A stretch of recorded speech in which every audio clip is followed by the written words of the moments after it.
تتجه النقابات العمالية للاستقواء بالشارع كخيار أخير للضغط على حكومة العثماني التي ترفض الاستجابة لمطالب شغيلة، إذ قررت خوض إضراب عام في الوظيفة العمومية والمؤسسات العمومية والجماعات الترابية الشهر المقبل، الذي يبدو أنه سيكون عاصفا في وجه الحكومة التي ترفض زيادة الأجور الموظفين في مناخ سياسي مشحون.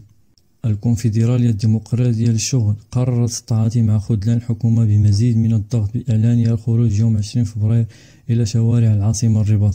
ستعمل النقابات بتنسيق مشترك على خوض أشكال احتجاجية غير مسبوقة في تاريخ الاحتجاج المغربي، وتترقب الحكومة خطوات العمال وهم يشلون الحركة داخل المرافق العمومية، خاصة أن الاحتجاج يأتي في ظل وجود انقسام داخل الأغلبية الحكومية فجرته أزمة التجار الصغار.